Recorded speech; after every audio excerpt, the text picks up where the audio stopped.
Halo bosku, lagi-lagi Mimin Yogi di sini. Wah, sudah lama juga ya Mimin gak upload perihal spoiler manga. Nah, di video kali ini kita akan sama-sama menyimaknya. Menyimak spoiler manga One Piece chapter 986. Tapi, Mimin mau ngingatin buat kalian bahwa ini masih sebatas spoiler ya. So, jika kalian tidak suka dengan bocoran manga yang akan segera keluar, kalian boleh tutup video dan tunggu review lengkapnya besok. Oke, langsung saja kita mulai. Let's go!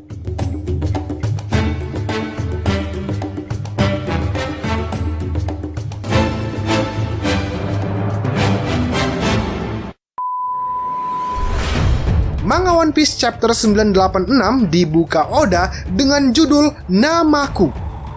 Di sini Oda Sensei memakai kata Sessha untuk penggunaan kata kunya, yang mana kata Sessha ini lazim digunakan para samurai ketika berbicara.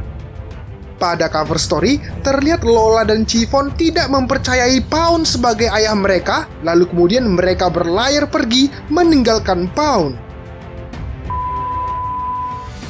Masuk ke alur cerita, Denjiro dan Kinemon dikatakan telah sampai di pintu belakang istana sesuai dengan perubahan rencana mereka. Otomatis kemudian di sana, Denjiro dan Kinemon berjumpa kembali dengan rekan-rekannya. Awalnya, Denjiro dan Kinemon terkejut melihat kehadiran sosok Izo, namun kemudian situasi berubah seketika mereka melihat Kiku dan Raizo yang menangis. Menangis karena melihat tubuh Kanjuro telah rebah di tanah bersimbah darah akibat pertarungan sebelumnya. Tak lama meratapi kesedihan, mereka semua, para samurai dan ninja sarung pedang merah yang asli, mereka 9 pun berjalan masuk menuju istana. Sementara itu, di alun-alun istana, situasi kemudian menunjukkan bahwa seluruh bawahan Orochi, baik itu ninja maupun samurai, telah bersumpah setia hidup dan mati untuk Kaido. Dan Kaido diperlihatkan di sini masih tidak percaya bahwa bocah yang tersalib di depan matanya itu adalah Momonosuke, putra Kozuki Oden. Lalu oleh karena hal itu, ia kemudian bertanya kepada Momo sebuah pertanyaan yang persis sama dengan pertanyaan yang pernah ia tanyakan pada Momo 20 tahun yang lalu, yaitu siapa namamu? Dengan kondisi jika Momo menjawab dia bukan anak Oden, maka Kaido akan mengampuni nyawa Momo. Sementara itu, panel berpindah memperlihatkan Luffy yang tengah bersiap-siap melepas borgol bom automaut yang ada di tangan Yamato sembari mewaspadai ledakan yang akan terjadi. Ulti dan Hushu yang berada di lokasi berbeda diperlihatkan tengah menerima laporan yang mengatakan bahwa Luffy dan Yamato sedang menuju ke arah panggung. Jadi oleh karena itu mereka juga menuju ke sana. Ada sedikit catatan di sini yang mengatakan bahwa Pejuan tidak bersama-sama dengan Ulti dan mereka kelihatannya sudah berpisah.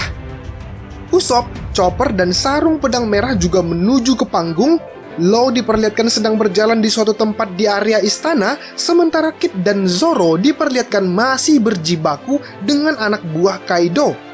Kembali ke panggung, Momonosuke pun menjawab pertanyaan Kaido tadi yang bertanya siapa namamu. Luar biasa Momo, tanpa ragu ia pun mengatakan bahwa dia adalah Kozuki Momonosuke, putra Kozuki Oden, dan dia akan menjadi Shogun of Wano Kuni. Yang mana kemudian diperlihatkan flashback momen emosional Momo bersama ayah dan ibunya, Oden dan Toki. Nah, oleh karena jawaban Momo itu, Kaido pun mengambil ancang-ancang untuk membunuh Momo. Namun sebelum hal itu terjadi, tembok yang berada di sekitar Kaido meledak karena borgol bom automaut Yamato yang terlempar ke arah tembok itu. Diperlihatkan ledakan borgol bom automaut itu tampaknya jauh dan jauh lebih kuat dibandingkan borgol bom pada umumnya, yang tentu hal ini membuat Yamato sangat marah dan murka mengetahui bahwa ternyata Kaido, ayahnya itu benar-benar berniat untuk membunuhnya. Sangkin murkanya, Yamato bahkan tidak sudi mengakui Kaido sebagai ayah lagi. Luffy kemudian memanggil Yamato dengan sebutan Yamao, sama seperti panggilannya pada Law yang dia panggil Torao, atau bahkan dengan Kid yang dia panggil Gizao. Lalu Luffy pun mengatakan pada Yamato bahwa mereka bukanlah pihak yang memulai peperangan ini. Kemudian sarung pedang merah diperlihatkan telah berhasil menerobos dinding yang ada di belakang Kaido. Izo menembak pedang yang ada di tangan King. Kaido meneriakkan bahwa pedang mereka tak akan mempan terhadapnya, tapi ketika sarung pedang merah melompat menerjang Kaido, Kaido jadi teringat flashback hari di mana ia hampir mati dibunuh Oden sembari mengingat momen kala Oden yang menerjang dirinya, seperti saat ini yang sedang sarung pedang merah lakukan.